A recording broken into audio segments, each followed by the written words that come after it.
The drama surrounding Caitlin Clark's season didn't explode in one moment.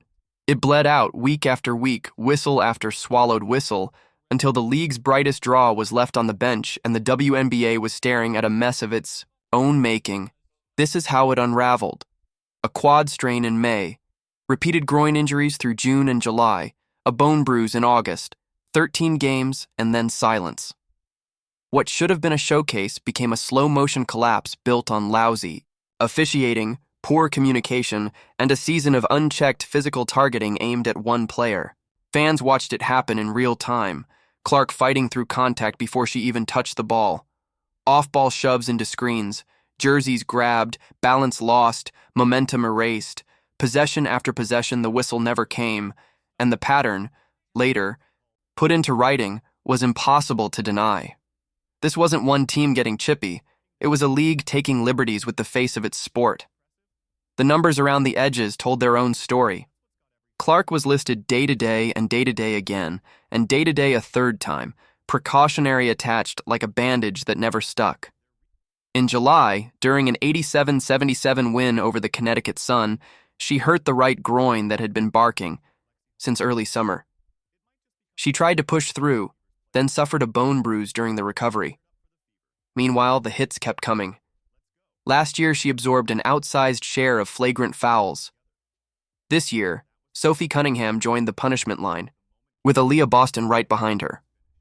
The consistency of what wasn't called became the point. Fouls that star guards get every night in every other league were somehow play on here, and the cost added up in the only way it could, on a human body. What made it worse was how obvious the stakes were. Networks cut record checks to carry her games. Arenas in Dallas, Las Vegas, New York, Chicago filled because of her name. The league bragged about ticket sales, merchandise, new sponsorships, all orbiting the same star, then treated her like any newcomer when it came time to protect the product. If your golden goose keeps getting kicked on the way to the rim, you don't just lose a box score, you lose belief. That belief started leaking out long before the announcement. From training camp on, reports mentioned the quad tightening. Most athletes sit to prevent the obvious. Instead, Clark became the centerpiece of every event, every practice window, every marketing push. Less than 2 months later, the groin problem escalated, and by mid-July, it was a full-blown tear on the right side. The end arrived with a post no one wanted to read. "I had hoped to share a better update, but I will not be returning to play this season," she wrote. Hours in the gym, progress that vanished, disappointment, not a big enough word. Even in the bad, she said, there was good. The fans, the team that had only gotten stronger through adversity. Time to close out the season and claim our spot in the playoffs. For her, the message was grace. For the league, it was indictment by subtext. Because this didn't feel like bad luck. It felt like a series of short-sighted choices. The day-to-day tags kept fans on the hook. Road matchups were moved into bigger buildings. The schedule leaned into the draw while the body that powered it faltered. Inside locker rooms, people could see what cameras caught between plays. Her burst dulled, her cuts shortened, the grimace that flashes and disappears, but publicly the timeline stayed sunny. The result wasn't a fluke injury. It was a spiral. When the commissioner finally spoke, the tone missed the room by a mile. Kathy Angelberg addressed the league's biggest player health disaster in years with polished, bland optimism. A nod to growth. No hard acknowledgement that officiating had failed, or that repeated targeting went unchecked, or that the best product on the court starts with protecting the stars who keep the lights on. Fans didn't hear leadership. They heard a press release, and they answered accordingly. The backlash snapped into focus. Longtime diehards called it betrayal. Refund requests flooded in. Resale sites filled with all-star tickets bought when Clark's return still felt possible and dumped the second it wasn't. Prices that had sat north of $200 slid towards $60 overnight. This wasn't any all-star weekend. It was in Indiana, Clark City, framed for months as a home coronation. The energy evaporated in hours. Broadcasters who'd led shows with Clark last season admitted on air they weren't touching the WNBA slate now. It wasn't subtle. It was a market correction triggered by trust breaking in public. Meanwhile, The team kept talking. Stephanie White was honest about the calendar and the cost. It was frustrating, she said, all the injuries Clark had endured. They'd run out of time to get her back safely. Amber Cox echoed it, emphasizing long-term health over a late-season push. Clark herself laid out the routine: hours daily, setbacks felt, perspective found, while fans looked back at the months of optimistic tags and wondered why the truth hadn't arrived sooner. That disconnect is what stung. Not just that she couldn't go, but that the road to no had been paved with mixed signals while the league squeezed every last drop from her name, and the officiating question didn't go anywhere. Coaches and players tiptoed to the line. Without getting fined to say it, there was a problem. Whether it was Boston pulled into foul trouble while other stars lived at the line, or Clark getting face-guarded, grabbed, and leveled off ball without a whistle, the theme was consistent.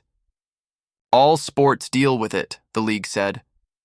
Fans who'd watched the last possession, and the one before it, and the one before that, weren't buying it. Accountability never came. Protection never arrived. The same notes about expansion, and revenue kept playing while the season's central melody, the player who moved the needle, faded out. The fallout was bigger than receipts.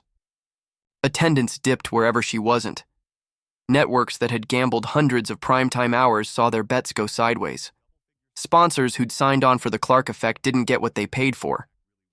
The league wasn't just out a star, it was exposing how much of the summer's momentum rested on one person's availability. All of it could have been managed with transparency. Instead, optimism calcified into spin, and spin curdled into anger. The irony is that inside the fever locker room, the team kept grinding. Kelsey Mitchell didn't stop competing. Aaliyah Boston's voice grew. Lexi Hull kept taking the floor in the hits. The message from Indianapolis stayed human even as the league's messaging felt sterile.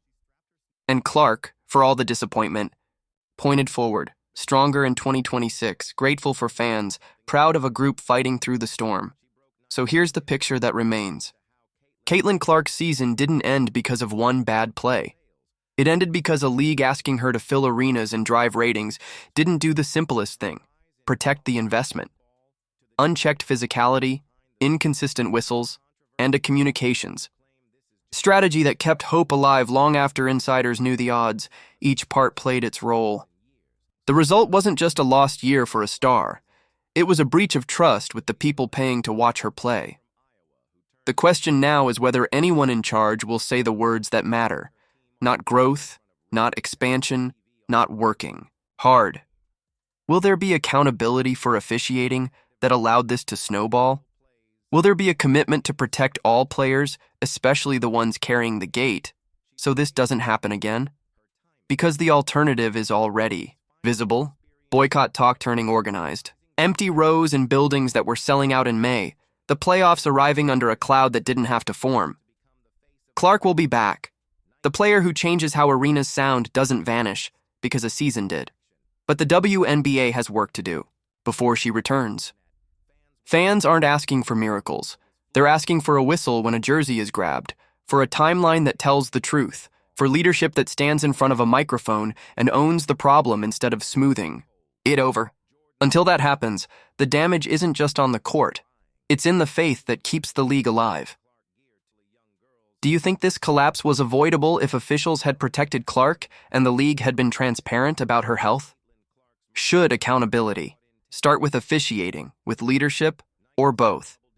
Drop your take below. Like, subscribe, and turn on notifications so you never miss the next chapter of this story.